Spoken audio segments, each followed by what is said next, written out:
Novak Djokovic retires in Riyadh.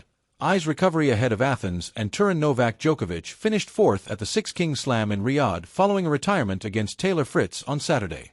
The veteran lost a grueling opening set 7-6 in 75 minutes before ending his campaign due to physical issues. Novak is likely dealing with a groin injury that he experienced at the Shanghai Masters. He could not challenge Jannik Sinner in Riyadh or finish the duel against Fritz. The 24-time major winner gave everything during the physically demanding exchanges against the American. He wasted set points and left the court after having nothing left in the tank for the second set. Djokovic left Riyadh disappointed. However, he remains focused on recovery, planning to use the coming weeks to rest and regain full fitness. Novak will likely skip next week's Paris Masters, plans to compete at the ATP 250 event in Athens in November and prepare for the ATP Finals, having qualified for the premium ATP event for the record-matching 18th time. With Athens and Turin likely in his schedule, the Serb aims to finish the season on a high note and chase his second title of the year after conquering Geneva in May. At 38, Djokovic is the third-best player of the season behind Jannik Sinner and Carlos Alcaraz. The veteran reached the semi-final at all four majors, alongside one Masters 1000 final and one ATP 250 title, the 100th of his career. After demanding stretch of matches in Shanghai and Riyadh, Novak now focuses on healing his body and preparing for one final push in 2025, likely at 2 events.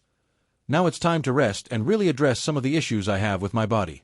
Then, hopefully, I can play the last couple of tournaments of the season.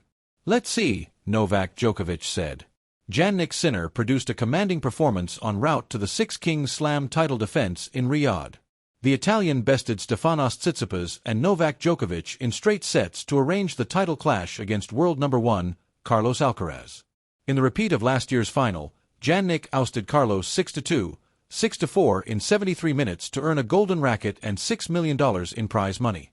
The San Candido's performance earned Fabrice Santoro's praise and admiration. The former French star described Sinner's performance as one of the most dazzling sequences of performances seen in recent months. For Santoro, a commanding victory over Alcaraz could become a turning point in their evolving rivalry. The Spaniard has had the advantage over the Italian in their recent duels, including 4 victories in 5 ATP Finals since May. However, it was all about Jannik in their Riyadh encounter.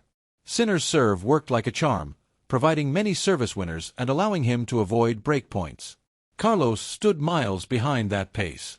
The Spaniard played against 10 breakpoints and suffered 3 breaks to finish as runner-up.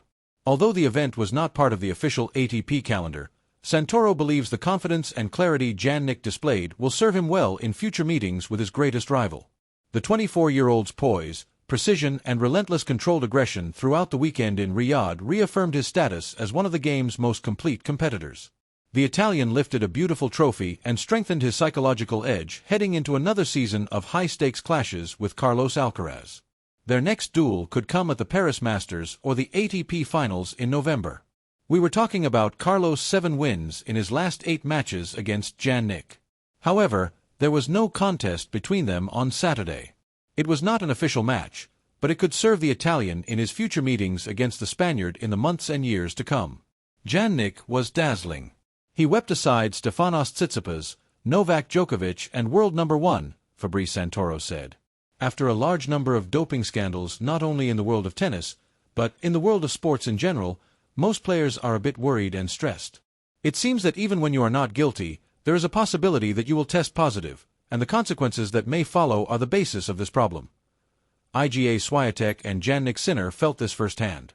During the players' box, Jessica Pegula, a well-known face of the tennis scene, reflected on the doping testing procedure, saying that she became extremely paranoid.